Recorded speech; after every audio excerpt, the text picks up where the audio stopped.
Hi guys, අද මම ඔයාලට කියන්න යන්නේ ඩ්‍රයිවිං ලයිසන් එක රිනිව් කරගන්න විදිහ. එහෙම නැත්නම් ඩ්‍රයිවිං ලයිසන් එක අලුත් කරගන්න විදිහ.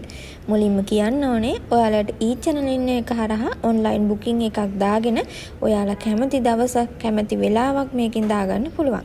ජාතික ප්‍රවාහන වෛද්‍ය ආයතනයේ ලංකාව පුරා පිහිටලා තියෙන ඕනෑම ශාඛාවකින් අවශ්‍ය වෛද්‍ය සහතික ඔයාලට මෙහෙම බුකින් එකක් දාලා ඒ අදාළ වෙලාවේ අදාළ දවසේ ගිහිල්ලා ගන්න පුළුවන්.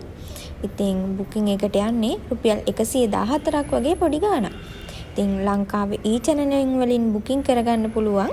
ලංකාවේ National Transport Medical Institute එකේ branches තමයි අම්පාර, අනුරාධපුර, බදුල්ල, මඩකලපුව, ගාල්ල, ගම්පහ, හම්බන්තොට, යාපනය, කළුතර, නුවර, කෑගල්ල, කිලිනොච්චිය, කුරුණෑගල, මන්නාරම, මාතලේ, මාතර, මොණරාගල, මුලතිව්, නුගේගොඩ, නුවරඑළිය, පොළොන්නරුව, පුත්තලම, රත්නපුරේ, ත්‍රිකුණාමලේ, වවුනියාව, වේරහැර. හරි, දැන් මම ඔයාලට කියන්නේ කොහොමද ඩ්‍රයිවිං ලයිසන් එකට අපි මෙඩිකල් එක ගන්න බුකින් එක දාගන්නේ කියලා. මුලින්ම e-channeling.com කියන වෙබ්සයිට් එකට ගිහිල්ලා ඔයාලා National Transport Medical Institute කියන ලොකේෂන් එක ක්ලික් කරන්න. ඊට පස්සේ ඔයාලට කැමති ඩේට් එකක් ක්ලික් කරගන්න පුළුවන්. මේකෙදි ඔයාලට දැන් මෙතන බලන්න පුළුවන් 2026 මැයි 11 කියන එකේ සමහර සෙෂන්ස් බුක් වෙලා තියෙනවා. සමහර ටයිම් වල තමයි අවైలබල් තියෙන්නේ. එතකොට ඔයාලට අවైలබල් ටයිම් එක ඔයාලට පුළුවන් ලේසි වෙලාවක ලොකේෂන් එක කොහෙද කියලා දාගෙන යන්න පුළුවන්. ඊට පස්සේ ඔයාලා මේ ටයිම් එකයි ඩේට් එකයි ක්ලික් කරාට පස්සේ ඔයාලට මේ වගේ ඉන්ටර්ෆේස් එකක් එනවා. එතනදී ඔයාලා මිස්ද මිසිස්ද කියලා ටයිටල් එක දාලා නේම් එක ඔයාලගේ ෆිල් කරගන්න. ඊමේල් එකක් තියෙනවා නම් ඊමේල් එක දාන්න. ඊට පස්සේ ෆෝන් නම්බර් එකේ මුලින් පටන් ගන්න බිංදුව නැතුව ඉතුරු නම්බර්ස් ටික දාන්න. ඊට පස්සේ ඔයාලගේ NIC ID නම්බර් එක දාන්න. ඊට පස්සේ ඔයාලා ලයිට් වෙහිකල්ද කොහොමද ඔයාලගේ වෙහිකල් ටයිප් එක කියලා දාන්න. ඒ කියන්නේ සැහැල්ලු වාහනද බර වාහනද එහෙම දාන්න ඕනේ. ඊට පස්සේ ඔයාලගේ ජාතිය ලෝකල් දේශීය ඒවා කෙනෙක්ද ඊට පස්සේ විදේශිකයෙක්ද කියලා දාන්න ඕනි. ඊට පස්සේ ඇඩ්‍රස් එක ඔයාගේ දාන්න ඕනි. ඊට පස්සේ ඔයාගේ විස්තර ටික මෙතන ඇප්ලිකන්ට් ඩීටේල්ස් කියන ටික ඔක්ටෝ ෆිල් වෙනවා. ඊට පස්සේ ඔයාලට පේමන්ට් ඩීටේල්ස් යටතේ ඔයාලගේ ඩෙබිට් කාඩ් එකක් හරි ක්‍රෙඩිට් කාඩ් එකක් හරි දාලා කාඩ් පේමන්ට් එකක් කරන්න තමයි තියෙන්නේ. රුපියල් 114ක් තමයි charge එක. පේමන්ට් එක කරාට පස්සේ ඔයාලට ඊමේල් එකකුයි මෙසේජ් එකකුයි එනවා ඔයාගේ ඔන්ලයින් බුකින් එක කන්ෆර්ම් වුණා කියලා. තව ඔයාලට වේරහැර ශාඛාවෙන් විතරක් one day service එක යටතේ ලයිසන් කාඩ් එක ගන්නත් පුළුවන්. හැබැයි ඒකට ඔයාලට dmt.gov.lk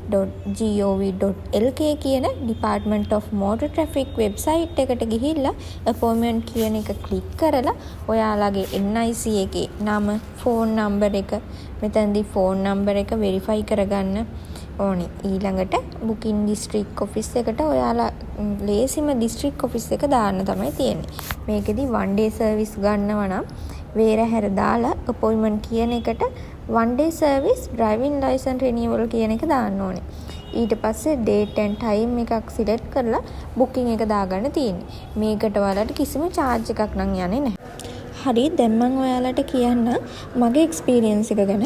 මං ගියේ මගේ ලයිසන් එක රිනිව් කරගන්න නුගේගොඩ තියෙන ජාතික ප්‍රවාහන වෛද්‍ය මධ්‍යස්ථානයට. මං යද්දි උදේ 6 වගේ වුණා. එතකොටත් මෙතන නම්බර් දෙන්න පටන් අරගෙන තිබ්බේ. මගේ නම්බර එක 60. මේ වෙලාවේදී මතක තියාගන්න ඔයා බුකින් එකක් දාලා යනවා නම් නම්බර එක ගන්න අවශ්‍ය නැහැ. බුකින් නොදා ගියත් කමක් නැහැ. මොකද උදේම ගියොත් මෙතනට වැඩ ටික ඉක්මනට කරගන්න පුළුවන්. නම්බර් දෙන තැනදී අපේ ෆොටෝ එකක් ගන්නවා. එතකොට මේ ෆොටෝ එක ගන්නේ අපේ මූණ අඳුර ගන්න විතරයි. ඊට පස්සේ අපේ ID එක ඉල්ලගෙන යාලා අපේ ID එකයි මේ ෆොටෝ එකේ තියෙන මූණයි සමානයි නම් අපේ නම්බර් එක තියෙන රිසිට් එක අපිට දෙනවා. ඊට පස්සේ අපේ ඒක අරගෙන වාඩි වෙලා ඉන්න ඕනේ. මොකද මෙයාලගේ වැඩ පටන් ගන්න 7ට විතර. ඊට පස්සේ අපේ නම්බර්ස් පිළිවෙලට මෙයාලා ඇතුළට කතා කරනවා. එතකොට අපි දුන්න රිසිට් එකේ මෙයාලා අපේ උසයි බරයි චෙක් කරලා ලියා ගන්නවා.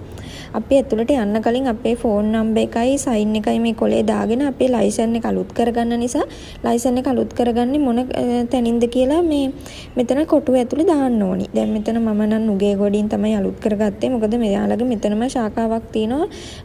මෝටර් ට්‍රැෆික් එකේ ඩිපාර්ට්මන්ට් මෝටර් ට්‍රැෆික් එකේ ශාඛාවක් දාලා ඒකෙන් අපිට මේ ටෙම්පරරි ලයිසන් එකක් ගන්න පුළුවන්. ලයිසන් එක අලුත් කරගන්න.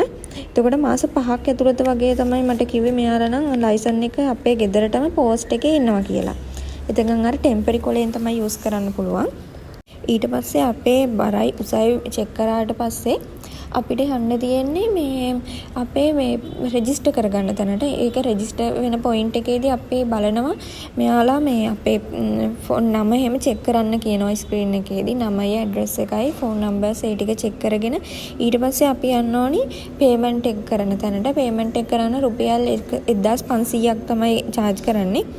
ඊට පස්සේ අපේ මෙඩිකල් එකේ පාර්ට් එක පටන් ගන්න. එතනදී අපි යන්න ඕනේ අපේ පරණ ලයිසන් එක තියෙනවා නම් ඒකයි ID එකයි අර උසබර චෙක් කරපු කොලේ අරගෙන අපේ බ්ලඩ් චෙක් කරන තැනට. ඊට පස්සේ බ්ලඩ් චෙක් කරාට පස්සේ අපි එතන ඊළඟ තට්ටුවට යන්න ඕනේ උඩ තට්ටුවට ගියාට පස්සේ මෙතන ස්ක්‍රීන් එකේ TV එකක් තියෙනවා. TV එකේ ස්ක්‍රීන් එකේ අපේ නම්බර්ස් වැටෙනවා. ඒ නම්බර්ස් අදාළ රූම් එකත් වැටෙනවා. නම්බර් එකට අදාළ රූම් එක. නම්බර් එකට අදාළ රූම් එකට අපි ගියාට පස්සේ අපේ ඇස් චෙක් කරන එකයි ඊට පස්සේ කකුල් ඒ වගේ හැම එහෙම චෙක් කරනවා. එතකොට අපේ කලිසම් ඇඳගෙන යන කලිසම් උඩට නවාගෙන තමයි ඒකට ඇතුල් වෙන්න කියන්නේ. ඊට පස්සේ අපි ඇතුළට ගියාට පස්සේ අපේ ටෙස්ටින් එක කරලා අපේ පාස්ද ෆේල්ද කියලා අපිට ෆෝන් එකට තමයි මෙසේජ් එක එන්නේ. එතකොට පාස්ද ෆේල්ද කියලා මෙසේජ් එක ආවට පස්සේ අපේ දැන් මම කිව්වනේ ලයිසන් එක අලුත් කරගන්න ඊළඟට අපිට පල්ලෙහා තට්ටුවට ආය යන්න ඕනි. අර අපි නම්බර්ස් ගත්තට පස්සේ වාඩි වෙලා හිටපු දැනට ඉස්සරහම තමයි එතන තියෙන්නේ. ඉතින් මේක මෝටර් රථ ප්‍රවාහන දෙපාර්තමේන්තුවට අයත් ශාඛාවක්. මේකෙදී අපිට ලයිසන් එක ලයිසන් එක රිනිව් කරගන්න පුළුවන් වෙන්නේ අපේ මෙඩිකල් එක ගත දවසේදී විතරයි. එතකොට මෙතනදී අපිට ටෙම්පරරි ලයිසන් එකක් විතරයි හම්බෙන්නේ. ඒ වගේම මෙතනදී අපේ බැංක් කාඩ් හරහා පමණයි මෙතනදී අපිට ගණදෙනු කරන්න පුළුවන්. මෙතනදී අපෙන් රුපියල් 3025ක මුදලක් charge වෙනවා මේ රිනිවල් එක කරගන්න. ඊට පස්සේ ඔයාලා දැන් හිතන්නකෝ ඔයාලා අවුරුද්දකට වැඩිපුර කාලයක් ලයිසන් එක රිනිව් කරලා නැහැ කියලා. එතකොට ඔයාලට අවුරුද්දකට රුපියල් 500 ගාණේ charge වෙනවා ඔයාලට අමතරව මේකෙදි. දැන් මෙතනදී අපිට නම්බර් එකක් දෙනවනේ ආයි වෙනම මේකට Department of Motor Traffic එකට. ඊට පස්සේ නම්බර් එක අරගෙන අපිට ඇතුළට යන්න තියෙන්නේ. ඇතුළට ගියාට පස්සේ අපේ ෆොටෝ එකක් ගන්නවා. මේ ෆොටෝ එක තමයි අපේ ලයිසන් එකට යන්නේ. ඊට පස්සේ අපේ පරණ ලයිසන් තියෙනවා නම් ඒවත් එයාලා අරගෙන චෙක් කරනවා. ඊට පස්සේ අපේ ෆොටෝ එක අරගෙන ඉවර වුණාට පස්සේ එයාලා අපිට කොලයක් දෙනවා. ඒ කොලේ අපේ සයින් එක දාලා ඒ කියන්නේ ඩීටේල්ස් ටික චෙක් කරලා සයින් එක දාලා ඊට පස්සේ අපි පේමන්ට් එක කරන්න ඕනි. පේමන්ට් එක 3025යි. අපේ කාඩ් එක දීලා පේමන්ට් එක කරාට පස්සේ අපේ ටෙම්පරරි ලයිසන් එක කොලයක් විදිහට තමයි අපිට හම්බෙන්නේ. ඊට පස්සේ අපිට ගෙදර යන්න තමයි තියෙන්නේ. ඉතින් මේ අපිට කියනවා යාලා මාස 5ක් ඇතුළත වගේ ගෙදරට තැපෑලෙන් තමයි ලයිසන් එක එන්නේ කියලා. හරි එහෙනම් මම අදට ඔයාලගෙන් සමු ගන්නම්. බායි.